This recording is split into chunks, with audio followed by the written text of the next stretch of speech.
Welcome back to the podcast. I know it's been a while. It's been like 30 days since you last saw me. And there's a guest next to me. I'll allow her to introduce herself. Guys, my name is Prince. And if you're new here, please subscribe. You will love this podcast. I'll allow our guest to introduce herself. Hi, everyone. My name is Natasha Ketura. I'm a lawyer. I'm a tutor. I'm a singer. Bomba 99 jobs. She's a rapper. I wish. She's a rapper and a cook and what? And I'm not a rapper. I could never pass for a rapper. Not I know that I'm 99 jobs. Guys, 99 jobs corporately. You know? Yeah, so it's the first time on the podcast that we have somebody from the corporate space, guys. Me, I don't like kind regards, well received. Me, corporate jargon, I hate it. I'll just start with that so that people know. The way to introduce us, you're already hating on the corporate people before we can even start. It's the structure of the corporate board. I mean, I don't like it. I'll be honest with her, so she knows. Even I know after the show, there's going to be a little bit of a fight because I said these things on camera, but I'm willing to take blows. But tell us about what you do.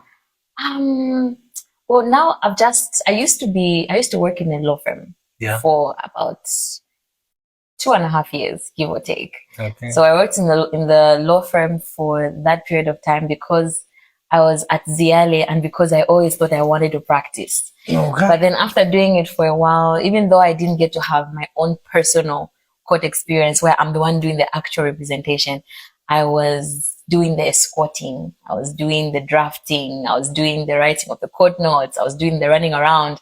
So I think I did get my experience in that space and I couldn't do it. And then I just found my baby, which is teaching, right? So now I start to think of how exactly I can execute this dream that I have.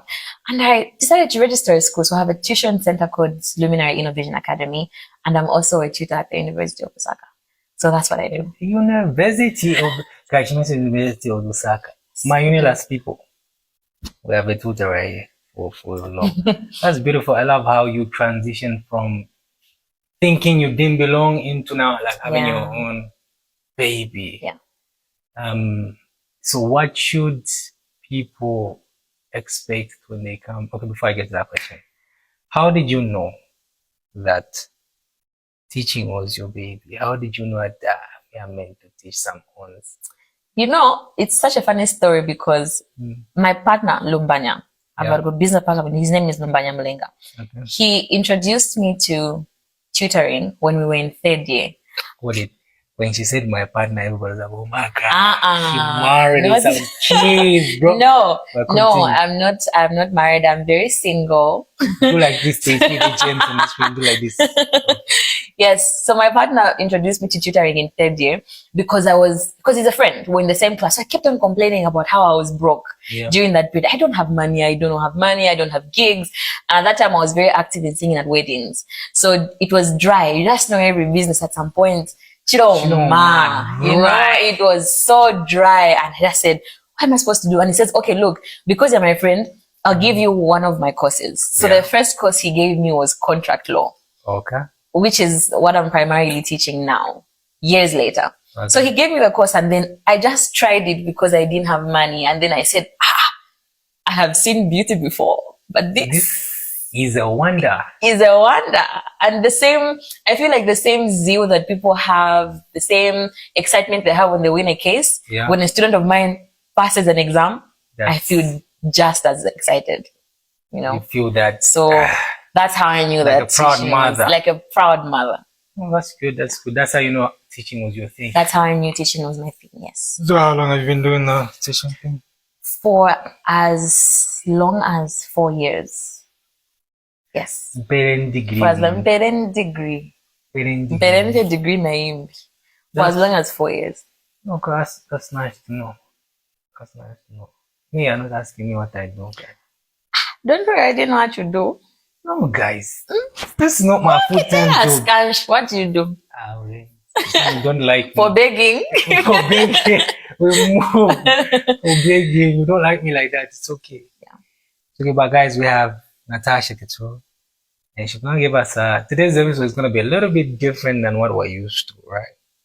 We talk about relationships, Jesus, and ABCD, but we're trying to help out people who need to find a sense, first of all, a sense of purpose, and also people need to understand what it can be like when I'll use the corporate jargon now thing. When you have no evidence, but you have a case.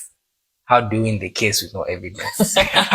It's tough. It's tough. Am I right? Yes. I'm trying to get into how old because hey, if I'm a contract clause, yeah, sure. But at some point, everybody signs a contract or gets into a contract somehow. Even a relationship is a contract. Okay, but nowadays, I would say even a relationship is a contract. No, like when you go to the courts, you do that. What are you saying? You mean a marriage? Yeah, marriage. So okay. Yeah, that's the only relationship. I don't know. What else do people do? Well, I mean, there's people who are in courtship. That's the relationships in spoken loosely. There's only one ship. There's only one ship, right? All these ships you're wasting time. Imagination ship. Situation ship. No, guys. So we're gonna get into that in a bit, but we need to dig deeper with Kachu. What are we digging for? We're trying to get to know you. People have to know what else do you offer aside from contract law? Well, I, as an individual, I'm primarily teaching contract law. I help with research. I help with the law of probate. I'm teaching the foundation courses for the first years. I have such a passion for the babies because make or break that phase, you have to be really careful because that's the stage people decide to drop out of law school. It's the stage they decide to change courses. So I feel like that's the most sensitive year, the first year. And those are my children. Yeah. So that's what I offer. However, the tuition center, the academy is not just me. We have a couple of tutors who are called to the bar. Most of them are called to the bar. So you have people who have experience in law firms right now. So even when they're teaching you courses like civil and criminal procedure, you know that someone tells you, for this case, you go to the high court. Yeah. They've been to the high court before, so they know what they're talking about. So let me just say, majority of the law courses from first year to fourth year and the ones at Ziale as well, we teach. Wonderful. So if you want a number, text me. With something. Mambo kushtisha namba ya something. All this help you're offering, the bad things, first year to fourth year, they need to. I'm kidding, guys. I love you guys. It's gonna be free. But you struck me with one thing. What makes you passionate about helping people transitioning, especially from high school, that break, then getting into first year? What makes you passionate about helping those people in first year?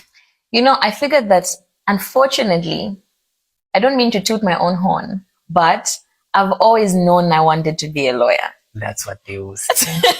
I don't mean, but I've always known I wanted to be a lawyer. Yeah. From childhood. I just said, this is what I'm going to do, right? Okay. I want to be a lawyer. There's no tomorrow doctor, the other day accountant. Yeah. I've always known. So it's been easy for me because my mind has always been set to this. Yeah. But then not everybody is like that. Others are forced into law school because their parents are also lawyers, their grandparents were lawyers, they just want it to be a generational thing. So if someone is forced into law school, how do you keep them there? Yeah. Because you don't want somebody to just waste their fees in first year. They've just come to play. You have to create interest in whoever it is. So it's for people like that. So you're trying to make sure people don't drop out of school, trying to make sure they don't change courses. Yeah. All of that chaos happens in first year. So for me, it's a challenge. And I think that's why I like it. I feel like it applies that whole thing of when you're in first year wondering, should I be doing this? Should I be going there? Should I be doing law? Or should I go to UNZA for maybe medicine or ABCD? I think it applies not just to one type of people, but to every first year you meet. Yes. And I like the fact that you said some people are forced into doing not just law, but many courses because your father did engineering, you got to do engineering. And sometimes one thing, okay, I love my African parents. My parents are African, purely African, rooted in Africa, but I feel like some parents want their kids to live the their life dream. which they didn't live. Yeah, like It's ridiculous. They'll make you do a course because they couldn't do it, or go a certain path because they couldn't go. Yeah. And you're now living their dream for them, not yours. Yes. So it's a beautiful thing that you're doing to try and help young people learn that in first year it's where it's make or break, not in final year. Not in final year. In final year, it's too late. Yeah. You can't relive 4 years. It's like a wasted 4 years. So if you're going to decide to waste that 4 years, you might as well enjoy it while you're at it. Yeah. Yeah. And it gives them and the sooner you figure things out in first year, the more you have a stronger why Yes. to do school and to continue schools, because school at some point that was me. At some point I was like, and law school, blood, sweat and tears. Nice. You will cry. But anyways, guys, if you want to drop out my number, I'm looking for an assistant. I'm looking for an assistant guy to set up the cameras and follow me everywhere I go. I'm kidding. Stay in school. Yeah. Beautiful. Now to get us into what Madam Ketura is bringing to the table, right? She's gonna give us a proverb, then we'll break it down into. We have to relate it legally and also life-wise. So we don't only address my lawyers, even us who are in shambles, who are just everybody. What contract law is. Ketura has Natasha Ketura. Either way. Okay, Natasha has a proverb for us. Then we're gonna wing this proverb into law school and life school. Me, I'm from life school, guys. This is a lawyer. Me, I'm from the school of life. For those that know me, you know I'm from the school of life. Okay, so just to give you a little bit of a background, I currently have a podcast called Edu Connected Dots. So that podcast, we take African proverbs, or Zambian proverbs to be specific, and then find a way to put them on trial. Yeah. Literally. Yeah. Okay. So I'll give an example of the previous one we did. Yeah. It was a Bimba proverb that goes, "Umwana ushenda." Aha. So it's that one. Look, guys, 100%. Me, my mother is the best cook. The best cook, but have you gone to Spain? I don't need to go to Spain. I don't need to. My mother. This is the mentality you should be running away from. This is what we mean. Okay, can you say your mother is okay? Can you say your mother is a bad? You can't say your mother is a bad cook. You know, you can't. But yeah, so in the previous episode, I gave a real life story. So somebody was brave enough to come and tell us a story where her father died, and then they didn't know that the father was married to 2 women. You know, the first wife just came and just turned everything around. You know what I mean? So now, because of relatives telling you she's the first wife, they deemed her as a girlfriend. They didn't they took away the house, took away all of that chaos happened, and she didn't do anything about it because she thought it's the first wife. Never send her fear, because she didn't know there was any way for recourse for her to get something that her husband left her. So that's how everything was just grabbed. And it's because of lack of exposure. So now, the daughter of that woman is meeting me 5 years later. And I'm telling her, but she could have done this, and she could have done that. Oof. So knowing the right people, asking the right questions, if you're not exposed, you'll be thinking those same primitive ways of thinking are the way to go, because you're used to it. Okay? Guys, so this is where it comes from. Where I come from the school of life, say exposure very important. Yeah. Yeah, but that's sad. Yeah, so today's proverb is an Nsenga proverb, and it goes, "Chalo china mano chikulia." In English? Okay, how can you say it in English? In English? The word has teeth. It bites. It bites.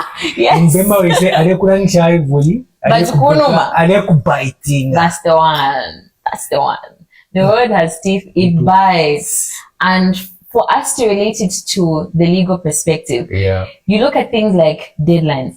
Lawyers, judges, time, very important. You're not expected to have the court wait for you. And what that means is, if you have a case and then you want to go to the case late, it's not these events where we say Zambian time. Court is court. You can't waste the court's time. And if you happen to be late, the court is going to proceed without you. And they're going to proceed and say, no, this one didn't show up, but then you were just late. And you don't want that kind of a reputation, Natasha, the lawyer who's always late. It's not a nice reputation for you to have. Yeah. Even things, just filing deadlines. Look at the example I just gave about my friend. She's coming 5 years later when now it's statute bad. She can't do anything about it. She's late. The world is unkind. It doesn't wait for you to learn how to time, management. It doesn't wait for you. It just happens to you. Yeah. So, chalo china mano. Chikulia. The world has stated to eat you. To eat you. When you said the world is unkind, it reminded me of so many things and so many moments and so many memories of where there was points in my life where I felt like the world owed me something. But until I realized that nobody owes you anything. No, and no one's coming to save you. And nobody is coming. This is not to scare anybody, but we have to realize that. No, they should be scared. Scared of what? You should be scared. When you're scared, you're cautious. Yeah. Imagine they tell you that this room has a snake. You're always going to be looking like, where's the snake? What will I do if the snake comes? You're cautious. So now you're always ready for anything. You are better off being in survival mode when it comes to the corporate world, because if you're dilly-dallying, the world doesn't have mercy at you on internet. You want this. 100%. In that perspective, I 100% agree. Sure. I was speaking on how there are certain moments where you feel like the world owes you something because you have been through so many things. Yeah. But the reality of life in many cases is nobody owes you anything. Even what you are looking for in terms of, somebody has to come through and help me. Like that young lady, I'm sure at some point, for it to come 5 years later, at some point she was expecting somebody in the family line to step up. Yeah. Say, there's Uncle Shan, I'm sure he will step up. Yeah. But he didn't step up. Uncle Shani?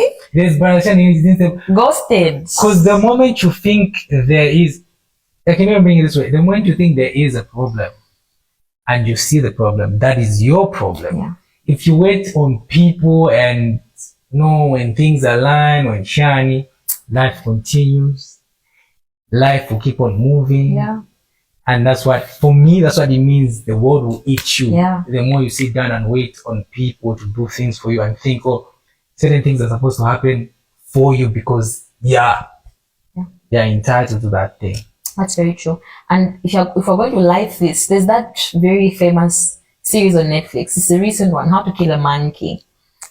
I'm sure some of you have seen it. But life was just happening to this guy. Yeah. His wife is in hospital. Yeah. She's giving birth, and I think she was giving birth to twins or triplets or something in those lines. Yeah. He's broke. His mother gets sick.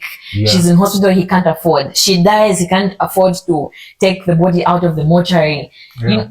Life is just happening to this guy, and just because he was going through so much, there was nothing like, will you come take a commercial break, because there's no VIP to this thing. Life will happen to you at any time. So you really need to be prepared and ready as often as you can. I know it can't happen all the time, but as much as you can. As much as you can. You have to, full armor of God. You have to be in a space where, like you said, now you brought some thought in my head. You have to be cautious and much more aware that no matter where you are, life continues. Yes. You might, let me like it to my people that like relationship. You might sit down and cry over somebody leaving you, but just know that life will continue. Because the bills, you still have to pay rent. The worst thing that happens sometimes in a relationship is that, especially, for example, this example I like using a lot is when you break up with someone, then you feel like they owe you an apology for something.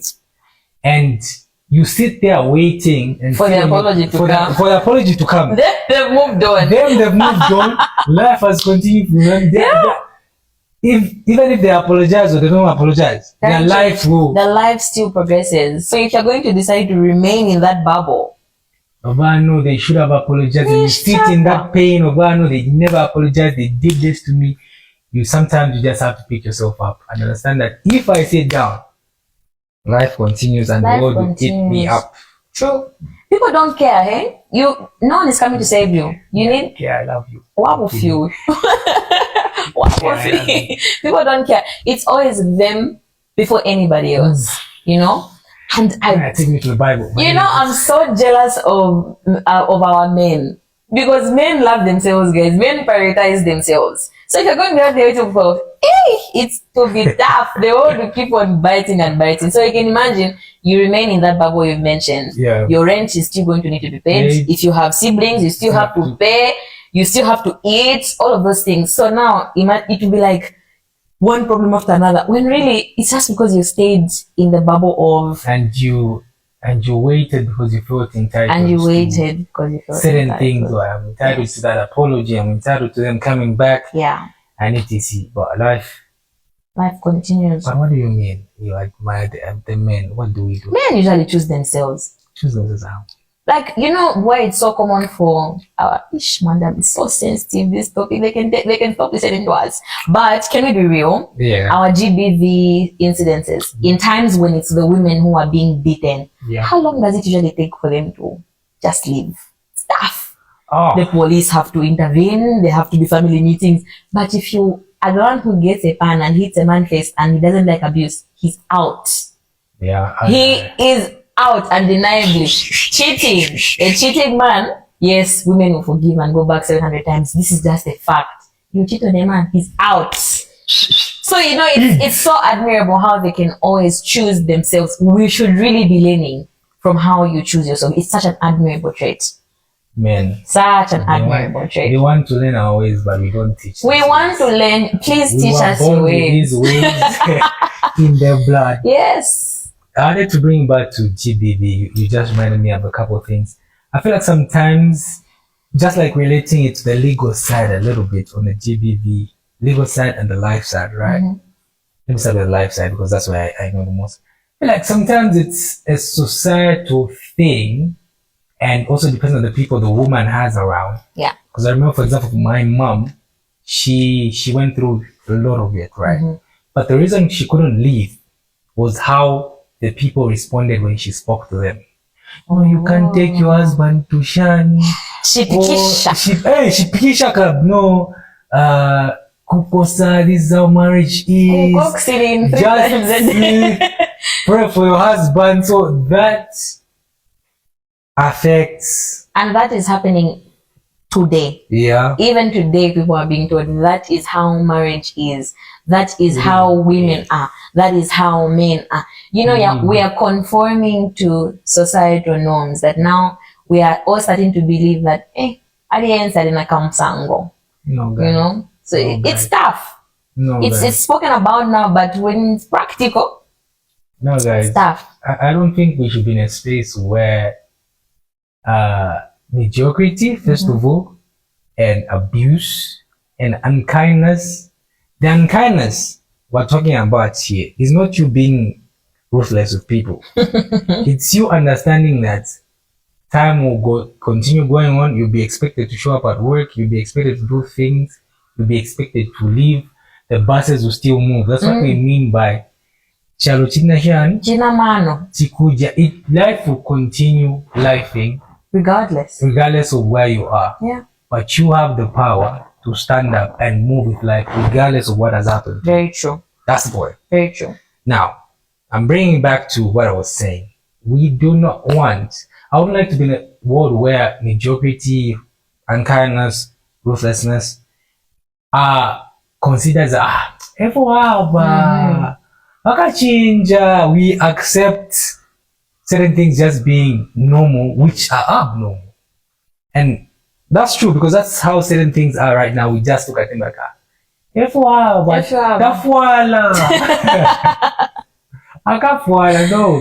Where? Balabamba. Yeah. But that's beside jokes aside. But wait, I wouldn't want to be in a world where abnormal is accepted to be normal. That's true. That's true. Because people stay stuck. And stuck is not a nice place to be, guys. Yeah. Stuck is not a nice place to be. Because now imagine I'm a lawyer and someone has come to me with a case where they've been raped. Yeah. Right? They've been raped by their father or their uncle or their brothers. You know? They've been raped. And while she's come with that unfortunate situation, maybe when me decide they beat me yesterday and I'm covering it up with makeup, right? If my mind is not okay, how am I supposed to help the person who's been raped? Yeah. How am I supposed to help the person who's been swindled? The Yeah. person who's a subject of fraud? How am I supposed to help all of these people? Life continues going on. Yeah. You know, right now I have a little over 400 students that I'm teaching. That's a lot of people who are relying on my stability. Yep. You know, because no matter what happens in my house or in my personal life, I have to show up every day and teach. I have to show up every day and do what I'm supposed to do, because life doesn't wait for you to be okay. Yeah. You have to do it afraid, you do it angry, you do it sad, you do it depressed, you do it beaten. You gotta keep up and keep going. You just keep up and keep going. Keep up and keep going. All the time. All the time. I understand now. You know, we wish we had people to tell us. The rest of us were just thrown into the deep end, like, yo, go and discover adulthood. They should have. I hope I live long enough to tell the people that come after me, like, yo. No, they're not getting any leakages from you. You have to experience life by yourself. By yourself. Why are you speaking on myself? This means for my people. You have to be a teacher. You gotta be kinder than I am. I have to be kinder than you are. Yeah. A teacher. But point is, get the point. Wait, you reminded me of something that you were speaking, right? Just about how certain people, for example, they get raped. And when I spoke about how I wouldn't want to be in a world where abnormal is accepted to be normal. I feel like certain people, the same thing of when they get raped by their parents, so don't shine. Coming from you who's in the legal world, how would we help such people get the case out there? Before you answer, I'll give an example. Like I said, Rape. Somebody who's been raped in the house by body, uncle, sometimes an uncle on boy.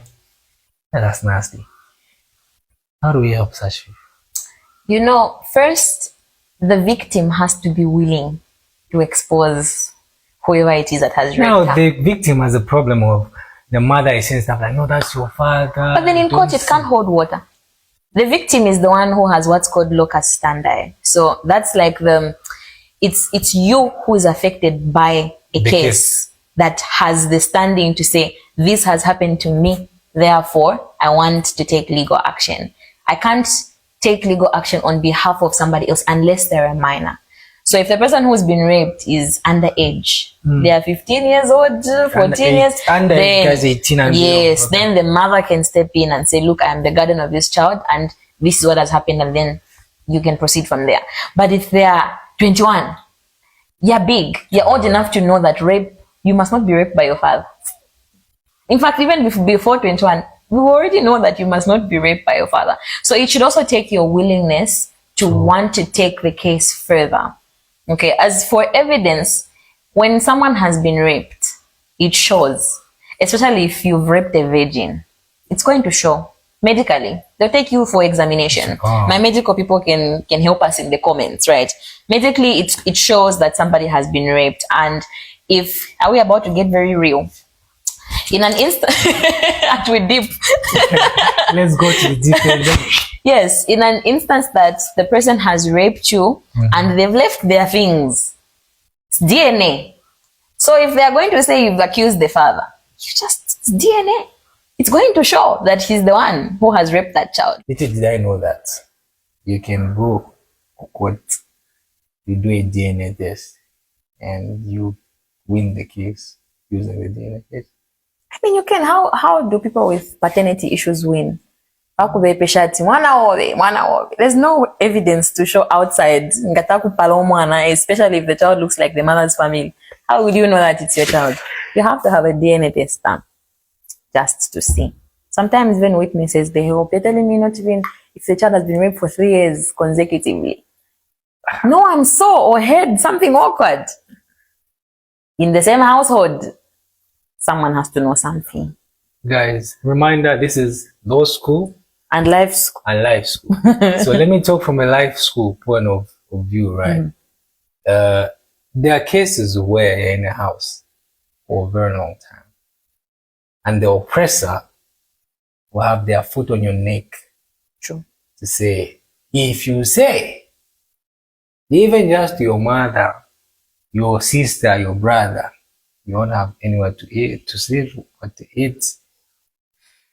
Some people are wicked. See? So it's not a case of was there a witness. Sometimes the oppressor is your ultimate provider. And you know, if you take the case out there and they've already threatened you in a certain way to say, "Hello, if you say anything, so you're leaving this house, blah, blah, blah." And again, to make matters worse, you get the courage to tell your mother. Mother tells you is your father. Can't report your father. Charamone Kashane family legacy. They start talking about legacy in the wrong view. Yeah. So from the life school perspective, it's hard. Some cases are harder than we think they are. Yeah. They have no choice other than to keep it to themselves. Now they have to deal with all these issues as they grow up. Mentally. Because it damages you, eh? Yeah, it messes you up. Then whatever. So some of you understand. I'm judging. We understand the way they are. It's the truth, though. It's the truth. Some people are the way they are because of how... Most of us are the way we are because of how we've grown up. Most of people are damaged because of things like abuse. Either they've seen it happen or it's happened to them. Yeah. So it's not even a matter of judging. It's just the truth. However, this is something even my bishop says. We cannot, and it brings back to the proverb, right? We cannot continue living on the fact that I am this way because of. True. At some point, you have to take responsibility. At some point, you have to realize the world will bite you and it will eat you if you don't step up for yourself and say, even though this happened to me, I can still be a better person than I have been before. It's sometimes people get stuck where they are and in the notion of, oh, I am like this because of this happened to me. And that thing, the more you do that, the more you give power to the thing to bully you. Yes. You continue being timid, you continue being angry, you continue being upset, blah, blah, blah, etc. I've been there before. And who was I having? Oh, it was you that I was having this argument with to say, I'm exposing on. Which conversation is this? Please remind me. We're talking about men being nonchalant. Now talk about it, breathe, then I will argue. Go. Men are nonchalant. Not all of them, but there's some people who are just, they're out of it. They just don't. And they use the excuse that there was what? An ex who traumatized them. So don't buy for you the sins of your ex. You must be suffering the consequence. No. I mean, all of us have been bruised by somebody in this world. Yeah. There's no one who is even just 23 and above who hasn't been through the trenches. Yeah. You have to have gone through some form of 23 when you're just 23 years and above. You have to be. You have gone through, or you are going through, or you are yet to go through the trenches. You pass through the trials and tribulations. Yeah. But if we're all going to give our previous partners as an excuse to how we behave in the next relationship, one, people will be leaving us. They will leave you because no one wants to be with damaged goods. You've gone. But I've heard from somebody before that usually when you men reach a point of being nonchalant, if you meet somebody else, first you assess, like you're putting a gauge where you like the person, but you're not showing them that you like them. You have to wait just to see if she's not another one. Just if she's not another. First of all, newsflash, it's not written on our foreheads that I'm a good girl, and it's the same thing that's happening. I'm crazy. I'm crazy. It's not written on the forehead. So it's a gamble. If you don't want, stay away. If you want, be all in, because now you're going to now traumatize the rest of us. If you are not chalanting, and then we are chalanting for you, and then now we are just sad. Like, guys, I'm so exhausted with all of this. It's so exhausting. Can I defend my people? Gents, can I defend you people? Defend them. What? Defend them. He's saying defend them. But reality, okay, it brings it back. I used to defend the gents. Yeah. Now I'm more civil. Not that I'm siding one because she's here, but this is just me, right? I'm more sad, sexy. Wanna, man. I'm your boy, I can't side with a pie, man. But anyway, jokes aside, I'm now much more open-minded than Sibu, right? Yeah. There's this thing that, like I was saying before, if you keep giving yourself the excuse that I'm this way because this happened to me, you allow the thing to bully you and to make you that type of person. Yeah. Like the nonchalant type of guy. Because the story is, this is how I'm going to defend the gents. The story is, every guy has had that one girl they loved so much that didn't love them back the same way. They did. And we all do. That's and crazy. that's where the nonchalance comes from. But we can't continue living on that story, even the new possibilities of relationship. We have to be more deliberate. Yeah, and intentional to say that happened, but life continues. Here we are. Because Chalo China Mano, yes, it ate you. But must you go and eat your friend also? Life is already eating them. Guys. So it doesn't have to be your life school quote.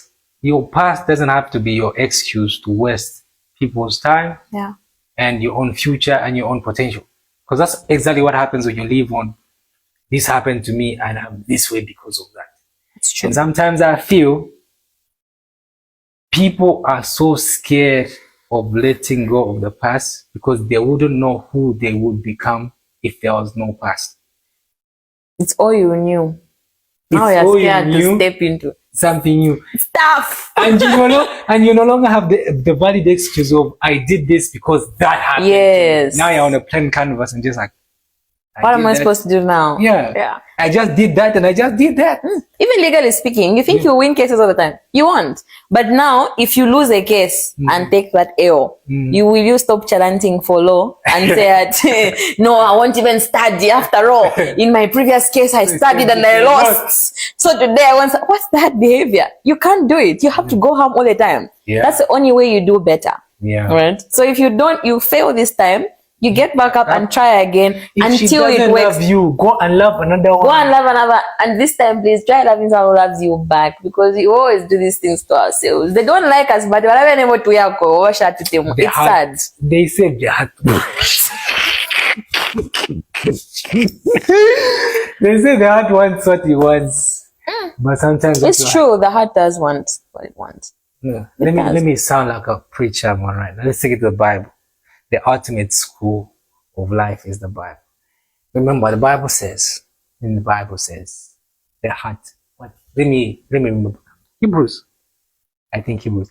It says, the heart is deceitful above all things. So, the heart wants what it wants. It's deceitful, remember. You are cooked. You're baked, they say. Yeah, baked. Baked. But it's surprising because the same Bible also says, guard your heart.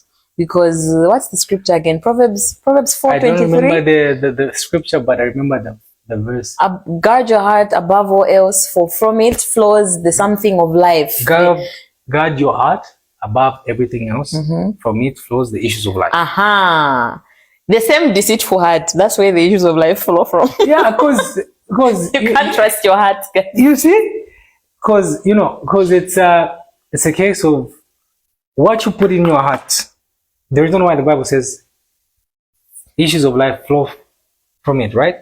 Because what you put into your heart will come out of your actions. True. That's what that part will flow from it. So when it's talking about this is something I understood last year. It's talking about guarding your heart, right? It's about being intentional about what you let into your heart and what you let out of your heart. Not everything should be things you listen to. Cliche, we all know this. This is not everything should be things you listen to. Not everybody should be people you hang out with. Not every course should be a course you take. So the more you letting people, letting situations, letting music, letting movies, you are putting things into your heart. But when you're guarding your heart, it's about boundaries. You're safeguarding now. You're now picking, because when a guard is standing by the gate, they know who to let in and who not to let in. They ask the question. Where is your student ID? Yes. And that's what the Bible means by guard your heart. Don't just allow anything, because at the end of the day, when you in the heart, there are many things. You're gonna bend.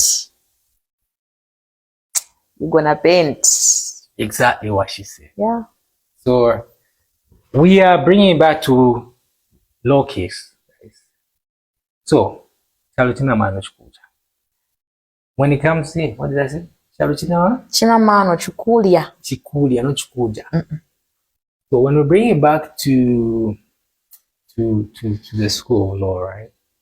There's something that you told me in the inbox. When we look at the president's case, what do you think?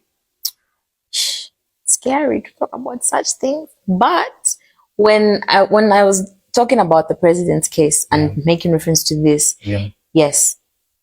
Do you think he asked for this chaos? No, nigga, I'm dead. I'm gone. I'm just dead, like bro. Put it down. Let me rest. Allow me. No, he doesn't care. Yeah. He doesn't feel. He's gone to the other side. On to the other side. All of this chaos that is surrounding his funeral is not stuff that he asked for. Yeah. But now, because of having a chaotic relationship with people while you're alive, these are now the consequences. And now it's biting who? The family who has remained. He's gone, not feeling anything. But now the people who are crying on live TV in a different country, you know what I mean? So because of consequences of your actions. So you might think, doesn't matter what people think about me. People say that a lot. I don't care what people think. Guys, it matters. It matters what the right people think. You know what I mean? Okay, case in point, the right people. Yes, it matters what not everybody. Yeah. Not everyone. It matters what the right people think. So the world doesn't wait for you to be ready. It just happens. It just happens. And bringing it back to, there's something you said when we started about how you don't want to be a person who's late. Then they're like, oh, this is Natasha, the late comer. And that's what we simply mean by the world has teeth, it will bite you. Sometimes you never know that you're already making some kind of reputation and name for yourself based on what you do already. Yeah. But how come you take back your power? But what more you take back your power? By saying, I'm going to be this type of person. I'm going to do this type of things. I'm going to be living with so much intention and not sit so much in, oh, this happened. Yeah. I'm this because of this. Now you are late because you have always been late. See? Now no one will come to you because you're always late. And then you'll be complaining that you don't have money and you don't have clients. But then you're always late. You know, actions have consequences, guys. It might not be immediate, but actions have consequences. Be nice to people. Do your job, do things on time. All of those things will eventually pay off. Yeah. But then if we're going to be slacking and, you know, just acting anyhow, even when you're dead now, even your consequences will be following everybody else, you know, who's remained. An entire nation. Zambia is embarrassed right now. Embarrassment. Globally, very embarrassed because what is this? It has never happened in the history of anybody. How did you learn that it matters what the right people think about you? The hard way. I learned the hard way. I've also had an attitude like that before where I think I don't care what people think about me. I just do my thing. I'm done. My son. But no, I learned it because if I'm in an environment like a university, for example, I can't just act anyhow. Really? Because it determines your character in most of these workplaces, determines whether they keep you or you're out of there. So what they think about me matters. And automatically, I don't want to find myself in a compromising situation outside of school because if they see that outside of school, they're just like, she comes here and she pretends not who she is. So my actions have to be, even in my spaces with my friendships. There's that thing they say, guilty by association. Yeah, guilty by, I was about to sing the song that has left my mind. Guilty by association. That's the version. There's a version from the UK. There's a version from the UK. By Jazz. Those who listen to Jazz, they know guilty by association. Yeah, with my friendships, if you are playing with Uwabadomromo, they'll say, no, you know what about Domromo. So, you know what I mean? And you might end up missing out on great friendships with people because they are scared that. So I should care what people think about me. I don't want people to be out there thinking, nah, they can't tell me anything because the next thing you'll hear it in China. You know what I mean? So we hear it in China.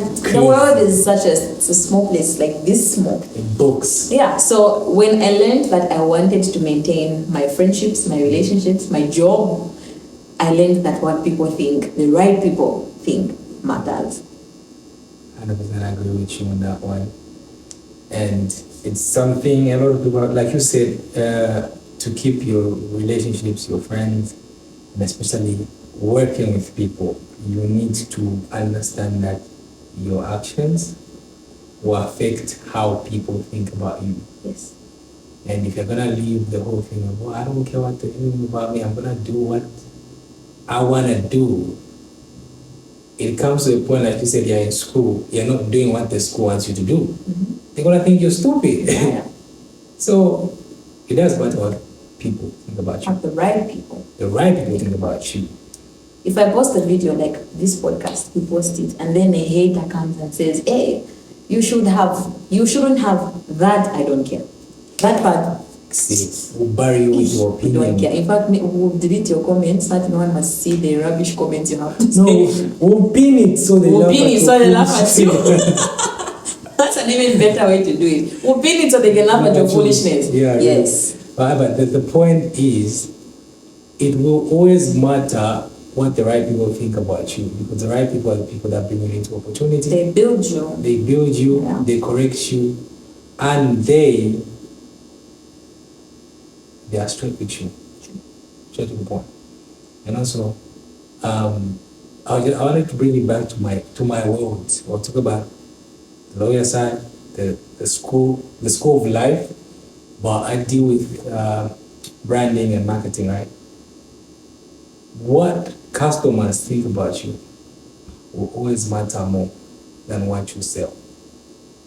True. What customers think about you, because what they think about you affects how they feel about you. Mm-hmm. And people buy based on emotions. Yes. So it will matter at the end of the day what people think about you. So I'll close with this one question for my guests. Any piece of advice to anybody like you out there seeking their passion? I know you have passion for teaching. Mm-hmm. And also any form of advice for anybody doing law school or transitioning through first year. So 3 pieces of advice. Okay. I can't remember what the third one was, but piece of advice for those transitioning. That was the third question, right? Yeah, From high school into law school. Yeah. If you have the dream to study law, if it's what is burning in your heart, do it. Please don't let anybody tell you it's too difficult, it's too what.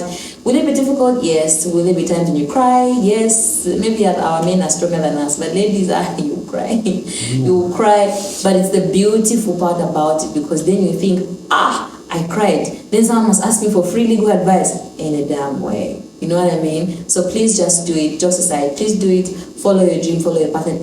Your passion, I beg your pardon. It's very enjoyable to do something that's making you money and you love doing it. The best feeling in the world. So if it's what you love, please do it. Second best people I'm supposed to address. For somebody who's looking for their passion, what can you say to them? Looking for your passion, try everything. I found my passion by accident. Apanga mistake. Adinapangile mistake. Okay, but me, yeah, finishing ngachita. You know that thing is what once, that's all. Anything, they will tell you today, sell tomatoes, you will sell shoes, you will sell. Try everything until you find the one thing that works for you. And don't look down on things. Me, I would have never, people look down on teachers, right? Oh, you're tripping. People look down on teachers. My grandmother was a tripping. teacher. You're tripping if you're the one. My grandmother was a teacher. Blood kufunda, you know what I mean? But here I am, I can look back and say, my grandmother was a teacher, now I'm going to be a lecturer. Who knows, I may be called? No. When I am called professor, I might motivate someone who's coming after me to even be greater than I am. You know what I mean? So don't look down on professions, just do it and make it 10 times better for yourself. That's it. And importantly, like you said, if you love the thing, do it. Do it. Then the last thing is, what's the best piece of advice you have ever received so far? So far in life, the best Bantu having advice. So number that's the best piece of advice. I think the very best, it's very basic advice though, but it's helped me. I struggled with anxiety. Somebody's watching. Oh no, we don't sing. We don't sing to my soul. Not anxiety, they are under our Gen Z these days. Yeah, I can't write an exam, I have anxiety. Okay, no, it's real. You are validated. That was a joke. But the anxiety I mean was the anxiety to register my own school. Wow. I'm just like, oh my God, am I competent? Am I good enough? Is it going to work? That made me anxious, right? Fear of failure. The fear of failure. Yeah. Now you've registered the school, and here I am, I'm thinking, who is even listening to me? Am I saying the right thing? There are so many other tutors. Am I going to make it? Am I going to thrive? When I get past that phase, I know the next phase that's coming, I think got this from you, is the fear of the success now. Will I be able to handle it? Do I have capacity? So my friend always tells me, her name is Tamara. She always says, Shout out Tamara. Shout out to Tamara. She says, do it afraid. That's the best piece of advice I've ever heard. Just do it scared. Do it scared. I think Tamara, you heard it from me because I said the same thing during my TED talk back in 2022. And she's from Kampala, so it's possible that do it afraid. One of my mantras is just do it scared. It's a beautiful piece of advice. Do it scared. It's scary, but then do it. The word doesn't wait, remember? Yeah. Otherwise, it will eat you. That's teeth. Then talk about VIP. Anybody. It will chow you. Yeah. Like a yo. I didn't mean to say that. Alright, guys. I hope you enjoyed the episode. For my guest now, listen, bye. Bye. I hope to see you next time. I absolutely love my time here. We will see you in the next episode, and we'll have that guy. The guest. There's a The guest. Nonchalance. The Nonchalance. There's somebody that told me that, they have so much to say and so much to teach on that. So I will definitely be appearing with my other guest. For now, listen Bye. up.